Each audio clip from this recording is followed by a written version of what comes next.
What's going on, guys? Time for another edition of Friday Feelings. I'm sitting here today with my buddy Nick Serro. What's going on, guys? So we're talking about spiral dynamics today. Super interesting. I really hope you guys enjoy this. So I'm going to let Nick take this one away. He's a psych guy, psych major. He's in grad school right now. So, wish him luck through that. I know he's going to kill it because he's one of the smartest people I've ever met in my life. So, let's have at it. Thank you, Vinny. For Feelings Friday, we're going to discuss how we can understand other Friday people's feelings. Friday feelings. Hashtag Friday Feelings. All right, so this will start. This was a study done over the span of 30 years. I won't bore you with the details, but basically it's one of the most ironclad psych studies that we've ever seen. It took the data of people from all 7 continents, from first, second, third world countries, and basically compiled the question of what do you think is the best psychological life? After about 15 years of recording all of this research and having other people check it out, they came to the conclusion that they could figure to put lives into a span of not set constraints, but more just like overall worldviews. And so the way that we can use these to our advantage here is to know that there are differences within them. And I'll explain that with this. So we're going to do it with a short breakdown. Basically, the first, most primal worldview is going to be the stage in which a perfect psychological life basically just suits every like basic need. So this is going to be people who are need to satisfy like shelter or food, sex, those needs, basic stuff like that. Yeah.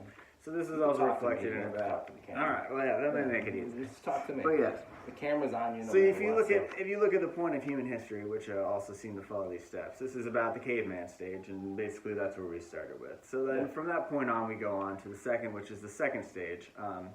This is the purple stage, and what they consider to be the magical or just sort of like the basic goal of this stage is you want harmony and safety. So this is reflected in the small tribes in which humans came from. Relatively simplistic. Simplistic, and just you notice that there are patterns in the world, but you don't really understand them, and So everything comes across. It's more of a mystical sort of view on things, but still, focused on having the safety and harmony. Not necessarily heretical or mystical in the sense of understanding like the arcane arts or anything, but in a more of a dumbed down perceptive sense, right? Sort of, yeah, exactly. And so once you are in this point, this is when we see it, like in human history, these small groups will be formed until we have the modern day known as the tyrant.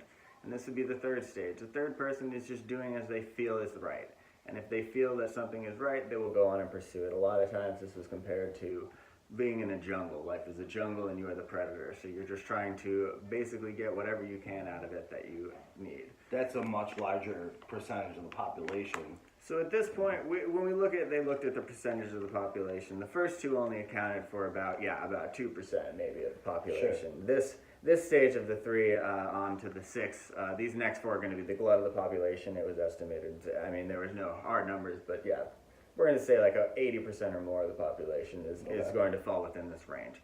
So moving on from the tyrant is the next, which is the 4, which is sort of systems and morality at the most basic sense. Like there is a way, people with this mentality just, if we play into the system, if we do right, things will work on. Somebody's dying in the other room.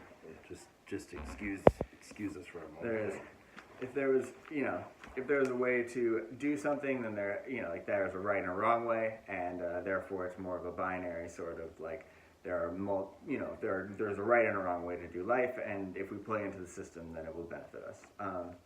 So the next on from that would be the person who sort of differs from that. So that's going to be your entrepreneur. That's going to be your scientist who realizes that they can do something that is going to separate them from the system. But unlike the 3 with the tyranny, they know that they have to use the system as well. So this is basically people who are learning to take advantage of the system set in place. And the 4th one going on.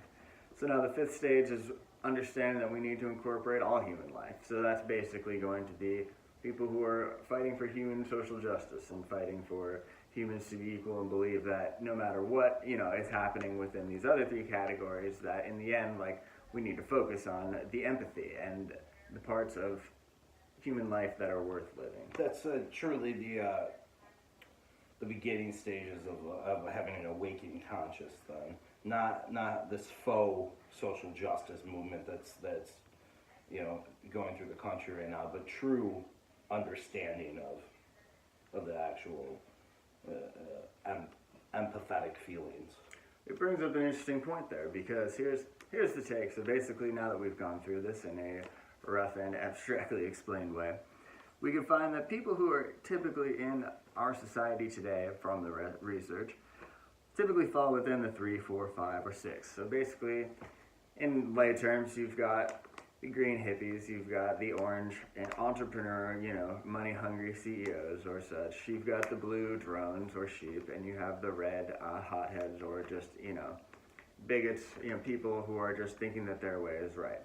And so the problem with all of these levels is that we can see that, we can see past, once we understand that, these each evolve into each other and require knowledge of the previous ones, then it makes it easier to see at a higher level that, things could be different. But the problem is, unless we get to the 7th, which enters the 2nd tier consciousness, nothing is ever going to really be solved, because we must understand that our feelings, whether we be a 6, 5, 4, 3, 2, or 1, all are only subjective to ourselves and also just part of the greater whole. So the 7th period has a much deeper focus, which lets logic over emotion, and basically is encountering all of these systems and seeing how we can integrate them.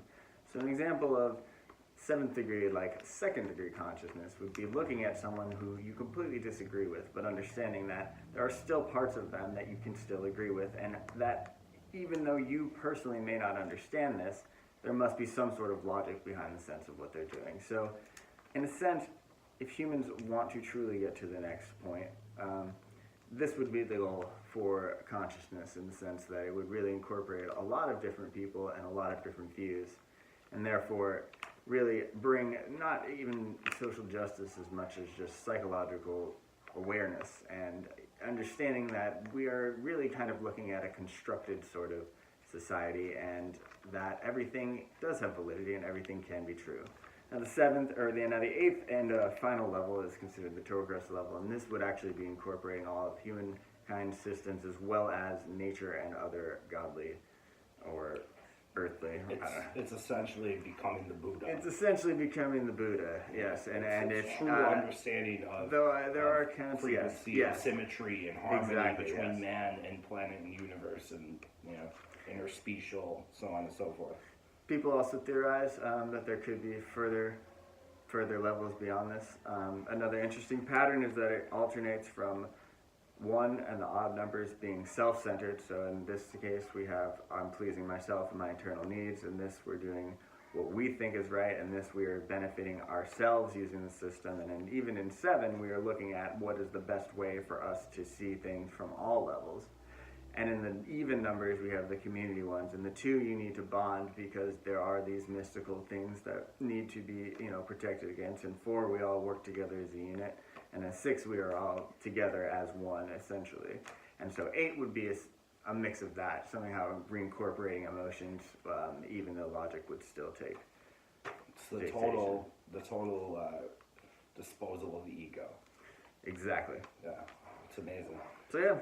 So these are basically a way to look at things in the sense of, why the fuck doesn't someone understand me?